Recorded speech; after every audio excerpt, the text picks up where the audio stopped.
guys, Jean with ADV Moto. We are here in Morocco as guests of Ducati, and we just finished day one of riding the all-new Ducati DesertX Rally. So Morocco, of course, was on the original path of the Paris-Dakar Rally. Rally racing has changed quite a bit since then. Bikes have gotten smaller, speeds have come down, but it's a little like Ducati's thumbing their noses at that right now because the Ducati DesertX Rally is inspired by competition. On board the Ducati DesertX Rally is the Testostrada motor, and this is the same 937cc 11-degree V-twin that you're going to find out of the Panigale V2. There are a few differences to this motor, namely the gearbox. First and second gears are geared a little bit lower for better control in tight situations. But the biggest difference on this bike is going to be the suspension and the chassis overall package.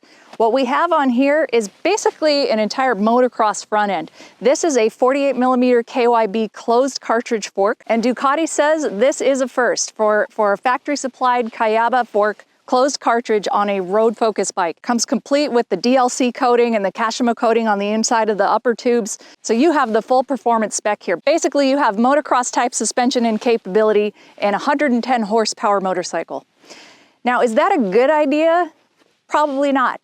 But since when has that stopped us, right? Fortunately, with all that performance capability and horsepower, it also comes with a very advanced electronics suite. The power of all these electronics comes in pretty handy because with this bike, the way it wants to be ridden, you're pretty much on the bubble of control the entire time you're on that.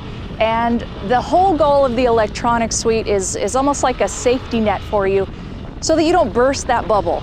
So that's a very important goal to have on this bike because, man, the devil horns really come out with this one. It wants you to go fast, and the faster you go, the harder you push it, the more it really starts to shine. So that was the goal here in Morocco, to take this off-road and see really what kind of performance can we get out of an ADV bike off-road. So how was the ride? Well, this beefy fork is butter smooth at speed, and as I was saying, just seems to perform better the faster you go. Has a really nice standover position and definitely has a big dirt bike feel to it. Almost feels like you're on a giant dual sport bike. You can really get going and sort of lose track in your mind that you're actually on a almost 500-pound machine and definitely needs to be treated with respect. That said, we had an absolute blast, especially later in the afternoon when we got into the desert sections and more off-road stuff, sandy stuff, and just kind of sliding around everywhere. This front end is very impressive. It really sticks anywhere you put it. The rear end usually follows right along. Unless it's going to be some hard pack stuff, it might start coming around on you, but it'll get back in line without much of a fuss. Even on the faster hard pack rough stuff, there's several moments where I hit some rocks and got some big front end twitches, but we have the Olin steering damper on there that takes care of that. Soaks it right up. Actually, the entire bike, the entire chassis, soaks it all up. It just encourages you to grab another gear and get moving even faster. Now, speaking of the electronics, I did get a chance to try out a couple of the options today. Tried off-road mode earlier in the day and tried rally mode later this afternoon. And both of them, I think if I had some more time with this bike, I would spend some time fine-tuning that. The ABS cut-in, I thought the traction control cut-in was really nice and very intuitive. It did not cut in, it didn't slow me down at all, especially even when we were trying to accelerate over some washboard in the sand wash. And that's normally when the TC will just cut your throttle out. But didn't feel much cut out on some of the soft acceleration. But did feel, I think, the ABS cut in a little too soon. But all of that is adjustable. You can tailor any of these electronics, any of the ride modes to your liking. I do feel that the electronics package overall could be a little easier to navigate. It was a bit confusing just kind of running through this morning before we got on the bikes, but we managed and still had an excellent day. We're on our lunch break on day one and just want to take a closer look at some of the details on the bike. So we have fully adjustable suspension. So there's compression and rebound on the fork, which is up here on the bottom and top of the fork tubes. And then we also have fully adjustable shock. So we have preload adjust, which is done on this remote knob here. And then we also have rebound and high and low speed compression. So it is a little tricky getting to these. The rebound is down here, that little nut there. And but what is not here that is going to be on the stock bike, there's another bracket that bolts onto here. It's just a little puck that's sort of a continuation of this. And there's a hole in that, so you can access it, but you got to kind of fold this up and really get in there. Then on the compression here, you could see it's tucked up inside here. So we have the high and low speed, and I feel like you could get a wrench, a box head around that to get the high speed, but if you want to adjust this clicker here, you'd have to remove the seat, which is not difficult to do. You just need to put the key in there and it pops the seat right off. Speaking of suspension and the preload adjust knob, it is attached to the passenger foot peg mounts.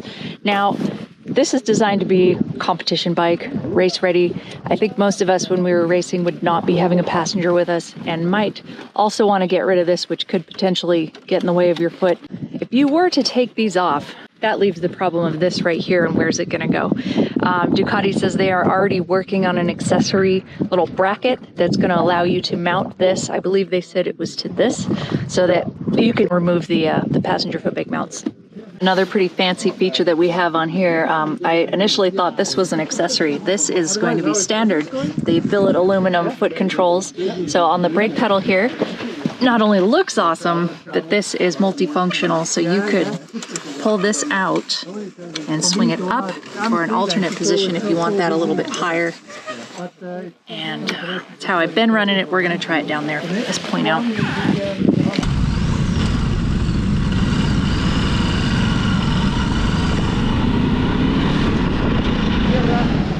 So we just finished with day 2, and I kind of thought they gave us everything they were going to give us yesterday, but wow, we got into some really fun, super technical stuff today. This bike continues to shine in the off-road stuff and had an absolute blast on it. There were a couple moments where we came across some little carve-outs in the dirt road, had a couple of scary moments just jamming on the front brake.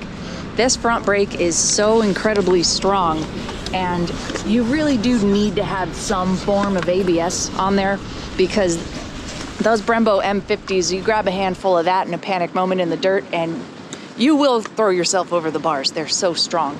So I understand the need to have some of the ABS cut in, but in the rally mode, I would probably dial that down just a touch, because I thought it came in a little too soon. You know, then it kind of wants to stand up and it's not stopping and you're having that oh crap moment. But we kept it on 2, thank God. Did end up bottoming the shock one time, and that was just water cut out in the road, just kind of bounced off that. Did find the bottom of the shock, but it didn't bottom very hard, and that was the only time. We did get pretty busy in some of the off-road stuff.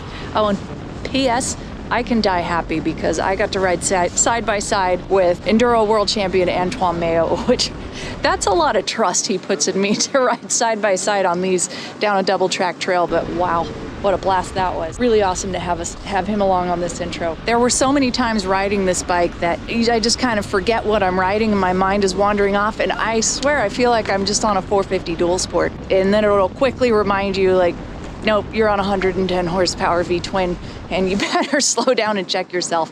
But it just floats and flows, and the way that it handles, pretty fantastic, almost deceptively dangerous, like how easy it handles, how light it feels. But you really do need to respect the power of this bike. If you feel you can handle it, and if racing is in your plans, then definitely give this bike a look, because this is top of the line right here. That wraps it up for us here. Such a fantastic time. It was a real honor to be invited to this. Thank you so much to Ducati, to Morocco for hosting us. Wonderful time.